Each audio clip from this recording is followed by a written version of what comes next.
Very happy to welcome Grammy-nominated and Juno Award-winning artist JP Saxe to the show. JP recently released his debut album, Dangerous Levels of Introspection, and is heading out on tour this fall. JP, welcome. Thank you for having me. So we're in Montreal, you're in Los Angeles. I have a question about Toronto. So you made a decision to leave Toronto and head to Los Angeles. What's the best three things to come out of that decision to leave home to go south?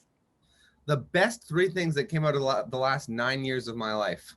That's a good and challenging question. I became myself. I think that would have happened either way. But I am happy with the culmination of events that have led me to the person I currently get to be. I would not change a thing about it. I would not have any of it happen any faster or any slower.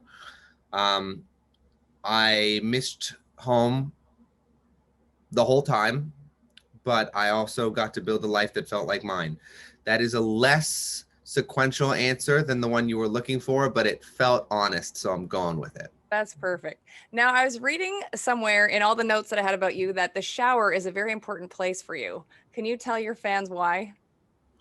I write most of the beginnings of my songs in the shower. I can't exactly, I don't know why exactly, but for whatever reason, the shower usually starts my songs. Okay, that's fair. Now, so you just dropped the album and you have to let us know, because this is the one time in life that you will ever get to drop a debut album. It's true. It's the one time it'll ever happen. Yeah, you're not going to have this experience again. So what was it like knowing like this is it? This, like, your whole life has led up to this moment in a way. It's, I mean, it was the culmination of the last 4 years of my life and the most I've ever shared about myself. So, like I said, I'm connecting all your questions. Like I said 2 questions ago, that, you know, the last 9 years of moving to LA, I felt like I was becoming myself. This album really is some of the key emotions that played a huge role in me becoming myself. You know, I speak on, there's kind of 4 subject matters, which are related to 4 people. There's the last relationship I was in for a long time and figuring out who I was separate and apart from it. There's falling in love with someone new and figuring out a love that was different and bigger than anything I could have concepted it to be. There's a song for a friend, like a hype track for the heartbroken, trying to convey all of the ways that I was truly awful at heartbreak and tried to pass on some of that advice. Not advice from being good at it, advice truly from being bad at it. And then there's a song about the loss of my mom. And I would say those 4 things kind of summarize the last 4 years of my life. It's what most of my journal entries have been about. And do you think, like, now that that is out, like, are you already, and I know the tour is coming up, which we'll talk about in a sec, but like, are you already thinking like second album, like what's coming next? Because like you might have ideas already. Yes, I'm always thinking about the next songs, but at the moment I'm thinking about the deluxe edition of this album. Okay. Okay. Because I'm going to add a few songs to it and then put it out again, because I really love this album, so I got to do everything I can to make people pay attention to it. Perfect. Now, I'm sure you've answered 1,000,005 questions about If the World Was Ending, but I just wanted to ask you this. Are you okay knowing that you will have to sing that song on stage till you die? Yes, and I'll tell you why. When I was like 22, 23, I do not know where this confidence came from, but there's something I used to say to my friends. I used to say, my biggest fear is not succeeding. My biggest fear is succeeding with music I don't love, which is naively confident for no reason. Like, I had no right to be saying shit like that. Sorry if I'm not allowed to cuss, my bad. But that was what was in my mind.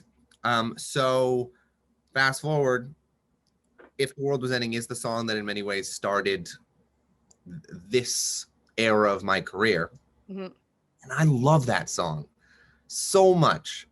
And, you know, if it wasn't If the World Was Ending, if it was a song I didn't love, this album would have been confusing. But I think that song fits quite perfectly on this album because that song is exactly the kind of music I've always wanted to make. It's heartfelt, it's conversational, it's So Yeah. yes, I'm comfortable singing for the rest of my life because it's exactly the kind of music I want to make for the rest of my life.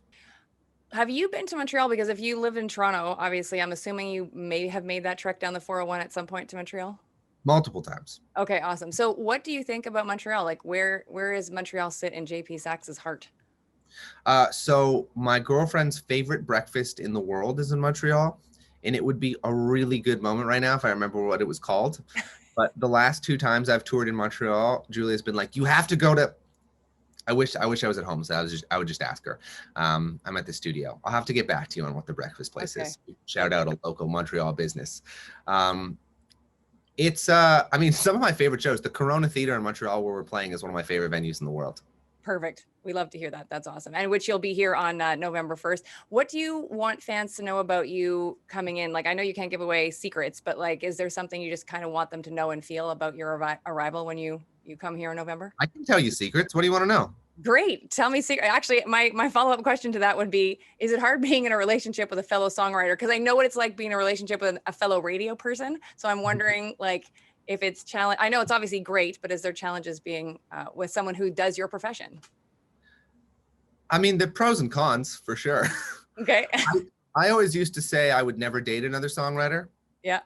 Which to me is hilarious now because I've dated the songwriter. But I do think that is a good example of how love will always be better than your ability to come up with what it should be. Mm-hmm. But I mean, it's kind of what you would expect.